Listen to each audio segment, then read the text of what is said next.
네, 여러분 안녕하세요. 뉴스입니다.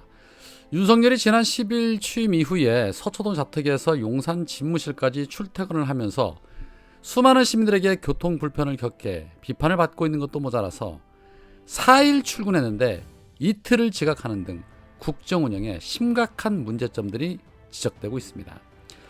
거기에 북한의 미사일 발사로 인해 긴급 NSC를 소집해서 대응책을 마련해야 하는데도 불구하고 퇴근 시간 지났다고 국가안보실장이 대신해서 회의를 주재하는 등 저 사람이 정말 대한민국의 대통령이 맞나 싶을 정도로 심각한 안보 공백을 초래하고 있습니다.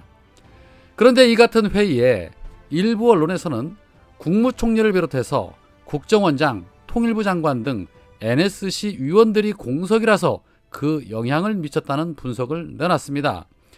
대통령이 의장을 맡아 NSC를 소집하면 외교부, 통일부, 국방부, 행안부, 그리고 대통령 비서실장, 국가안보실장, 국무총리, 국정원장이 참석을 해야 하는데 각 부처의 장관이 신속하게 회의에 참석하기 어려운 데다 국무총리와 국정원장이 공석이라는 것이 윤석열이 NSC 소집을 하지 않은 이유라는 것이었습니다.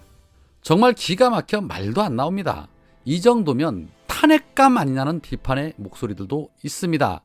직무유기자, 국기문란죄 또는 여적죄를 물어야 한다는 목소리도 있습니다. 그렇다면 국무총리 없고 국정원장 없으면 아무것도 안 하겠다는 소리가 되는 것 아니겠습니까? 그리고 비상 상황에 맞게 항상 비상 연락망이 구축되어 있을 텐데 각 부처 장관이 신속하게 회의에 참석하기 어려워서 대통령이 직접 안보회의에 참석하지 않았다? 이거는 정말 국민들이 심각하게 받아들여야 하는 부분입니다. 본인이 아직도 직장인인 듯 착각하는 거 아닌가 싶습니다. 검사 시절 땡하면 퇴근하고 총장 시절 땡하면 퇴근하던 그 버릇이 그대로 몸에 배어 있는 것입니다. 개념 자체가 없는 것입니다. 만약에 문재인 대통령이 북한의 미사일 발사 때 이러한 행태를 보였다라면 지금 조중동을 비롯해서 국임당은 입에 거품을 물고 있을 것이고 태극기 부대 등 수구 세력들은 북한에 나라를 넘겨주려 한다고 난리를 쳤을 겁니다. 그런데 언론사 어느 것도 이 부분에 대해서 지적하거나 비판하는 보도를 하는 곳이 없다라는 겁니다. 정말 기가 찰 일입니다. 그런데 윤석열 해명이 더 기가 막힙니다. 윤석열 측은 어제와 같은 경우는 북한의 도발 수위가 그만큼 높지 않았기 때문에 긴급회의를 소집하지 않았다라고 해명을 했습니다. 북한의 도발이 크고 작음에 따라서 대처가 다르다는 것이죠. 미사일 도발이 작은 도발이라면 대체 어떠한 도발을 해야 큰 도발이라고 말하는 것일까요?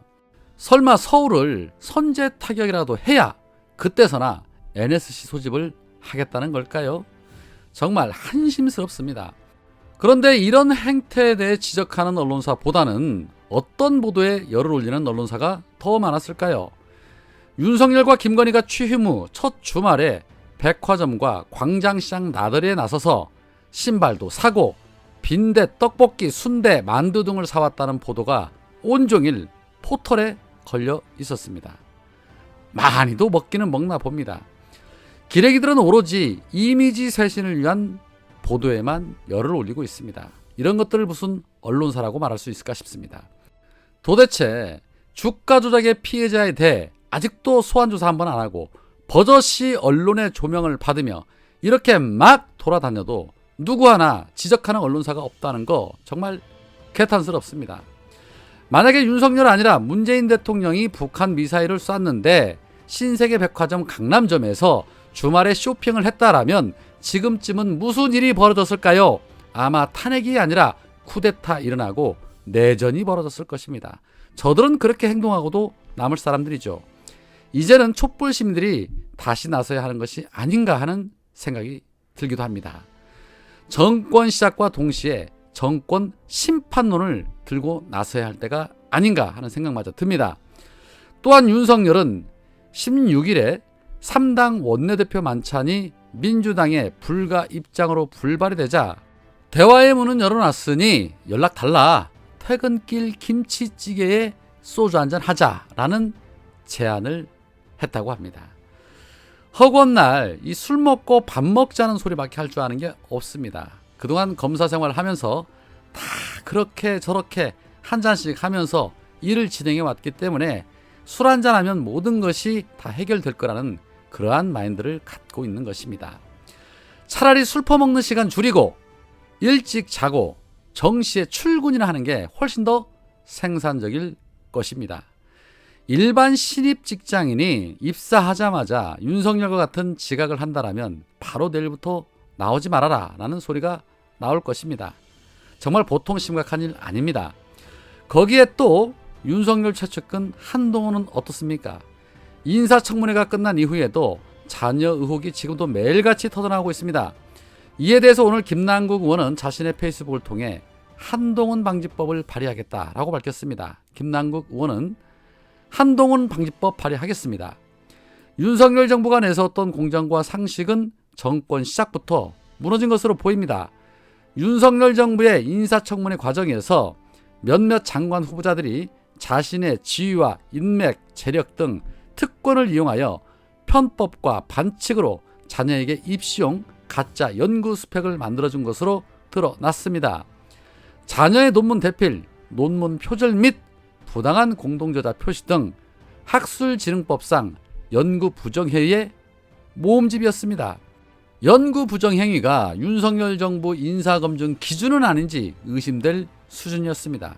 그럼에도 의혹의 당사자들은 청문회에서 부모 찬스로 인한 국민의 허탈감과 실망감은 모른 척하며 편법과 반칙은 없다는 식의 뻔뻔한 태도로 일관했습니다. 특히 한동훈 법무부 장관 후보자는 딸의 부모 찬스와 관련해서 언론이 제기하는 합리적 의혹에 대해서 고소, 고발을 통해 재갈을 물리기까지 했습니다. 정작 자신의 해명은 거짓말이라는 비판을 받고 있습니다.